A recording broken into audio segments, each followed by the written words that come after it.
ನಮಸ್ತೆ, ನನ್ನ ಹೆಸರು ಲಕ್ಷ್ಮೀದೇವಿ. ನಾನು LIC ಅಡ್ವೈಸರ್ ಆಗಿ 10 ಇಯರ್ಸಿಂದ ವರ್ಕ್ ಮಾಡ್ತಾಯಿದ್ದೀನಿ. ಇದಕ್ಕೂ ಮುಂಚೆ ನಾನು ಒಂದು ಸ್ಮಾಲ್ ಸ್ಕೂಲಲ್ಲಿ ಟೀಚರಾಗಿ ವರ್ಕ್ ಮಾಡ್ತಾಯಿದ್ದೆ. ಅಲ್ಲಿ ನನಗೆ 15,000 ಸ್ಯಾಲ್ರಿ ಬರ್ತಾಯಿತ್ತು. ಬಟ್ ಬೆಳಗಿಂದ ಸಂಜೆವರೆಗೂ ಕೆಲಸ ಮಾಡಬೇಕಾಗಿತ್ತು. ಅದೇ ನಾನು ಅಡ್ವೈಸರಾಗಿ ತೊಗೊಂಡ್ಮೇಲೆ ನಾನು ನನಗಿಷ್ಟ ಬಂದ ಟೈಮಲ್ಲಿ ಕಂಫರ್ಟಬಲ್ ಝೋನಲ್ಲಿ ಕೆಲಸ ಮಾಡ್ತಾಯಿದ್ದೀನಿ. ಇದರಿಂದ ಯಾವುದೇ ರೀತಿ ಪ್ರೆಷರ್ ಇಲ್ಲ. ನಿಮಗಿಷ್ಟ ಆದ ಟೈಮಲ್ಲಿ ನೀವು ಕವರ್ ಮಾಡ್ಕೊಂಡು ಕೆಲಸ ಮಾಡ್ಬೋದು.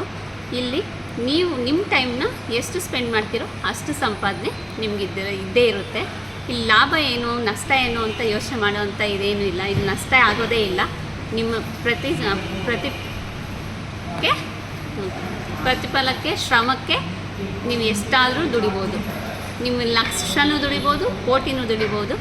ನೀವು ಎಷ್ಟು ಎಫರ್ಟ್ ಹಾಕ್ತಿರೋ ಅದ್ರ ಮೇಲೆ ನಿಮ್ಮ ಸಂಪಾದನೆಯನ್ನು ನೀವು ಗಳಿಸ್ಕೋಬೋದು. ಸೊ ಇದರಿಂದ ನನ್ನ ಅಡ್ವೈಸ್ ಏನಂದರೆ LIC ಅಡ್ವೈಸರ್ ಆಗಿ ಕೆಲಸ ಮಾಡಿ ಲೇಡೀಸ್ಗೆ ತುಂಬ ಉಪಯೋಗ ಇದೆ. ನನ್ನ ಪರಿಶ್ರಮದಲ್ಲಿ ನಾನು ಹೇಳೋದೇನೆಂದರೆ, ನಾವು ಏನೂ ಇಲ್ಲದೆ ಝೀರೋಯಿಂದ ಬಂದವರು, ನಮ್ಮ ಬ್ಯಾಕ್ ಸಪೋರ್ಟ್ ಏನೂ ಇಲ್ಲ. ಆದರೆ ನಾವು ಇವತ್ತು ಒಂದು ಮನೆ ತೊಗೊಂಡಿದ್ದೀವಿ, ಒಂದು ಬೈಕು ಕಾರು ಏನು ತೊಗೋಬೇಕು ಅಂದ್ರೂ ನಮಗೊಂದು ಧೈರ್ಯ ಬಂದಿದೆ. ನಾವು ಮಾಡ್ತಾಯಿದ್ದೀವಿ ಅನ್ನೋದಕ್ಕೆ ನಾನೇ ಎಕ್ಸಾಂಪಲ್ ಹೇಳ್ತಾಯಿದ್ದೀನಿ. ಮಾಡಿದ್ದೀವಿ ಆಲ್ರೆಡಿ, ಅದಕ್ಕೋಸ್ಕರ ಹೇಳ್ತಾಯಿದ್ದೀನಿ. LIC ಅಡ್ವೈಸರ್ ಆಗಿ ನೀವು ನೋಡಿ, ಒಂದು ಸರ್ತಿ ನೋಡಿ ಟ್ರೈ ಮಾಡಿ. ಖಂಡಿತವಾಗ್ಲೂ ಸಕ್ಸಸ್ ನಿಮ್ಮದು ಅಂತಲೇ ಅಂದ್ಕೊತೀರಾ. ಲೇಡೀಸ್ಗೆ ಎಸ್ಪೆಷಲಿ ಮನೆಯಲ್ಲಿ ಕುತ್ಕೊಂಡು ಟೈಮ್ ಪಾಸ್ ಮಾಡೋವಂಥ ಲೇಡೀಸ್ಗೆ ಖಂಡಿತವಾಗ್ಲೂ ಇದು ಒಂದು ಒಳ್ಳೆ ಜಾಬ್ ಅಂತಲೇ ಹೇಳ್ತೀನಿ.